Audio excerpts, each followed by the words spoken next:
welcome back. The American Red Cross is declaring an emergency blood shortage. I mean, this is even different from their previous shortage where they've become low on blood. This is like the worst that it's been in 20 years. The organization supplies about 40% of the nation's blood supply, and a shortage can impact how fast doctors can respond to emergencies. So joining us now live is Sean Schultz, interim regional CEO of the American Red Cross Texas Gulf Coast region. Good morning.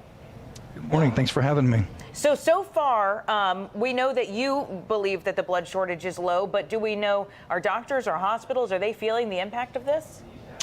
They may be feeling it in certain areas, depending on the blood type, plasma, that type of thing.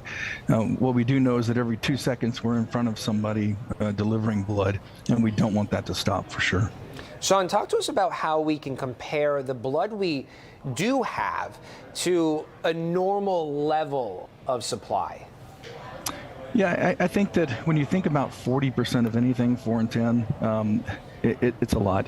What we want to do is make sure that regardless of whether you get your blood from the Red Cross or from a local blood bank, that the blood's there when you need it. And I think it's scary to think that you go to the hospital and it's not available to you. So we're asking people to get out and give blood as soon as they can, wherever they can. I mean, there are conditions that require blood every day, too. I mean, this could be a trauma. It could be a delivery of a baby, but it could also just be conditions like cancer that require blood on a daily basis. So what was the 4 in 10 that you mentioned? How do we get to a normal level is what I'm trying to get at.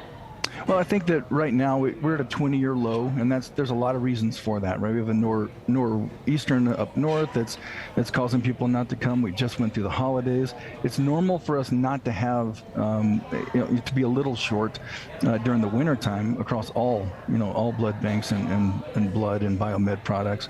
But I think that we should be pushing, the public right now to be supporting to help save a life.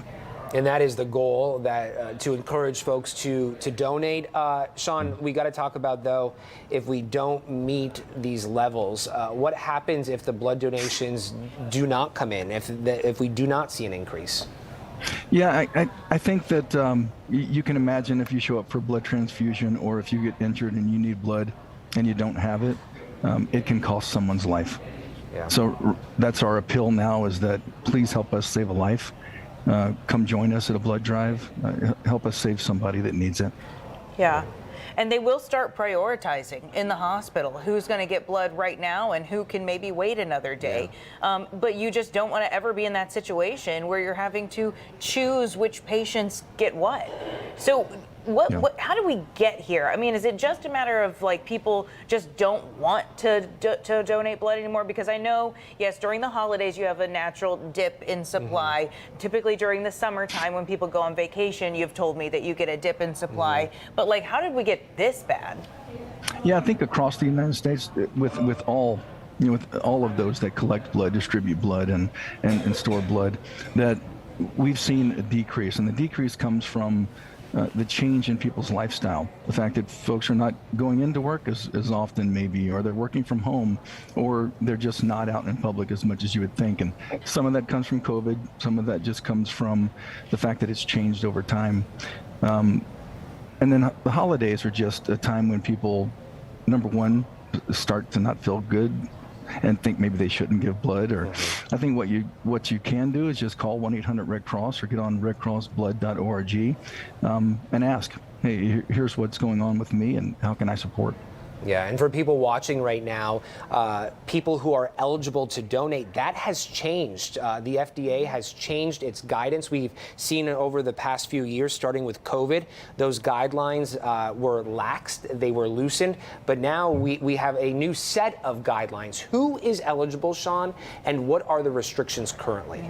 There's still many restrictions, and we've loosened many of those up. I think the best answer is to get a hold of redcross.org or call 1-800-RED-CROSS. We also have tons of information on the redcross.org website where you can go in and take a look at that. There's so many intricacies and a myriad of different things that could change. So I would say take a look there to make sure you're getting the newest and the brightest information.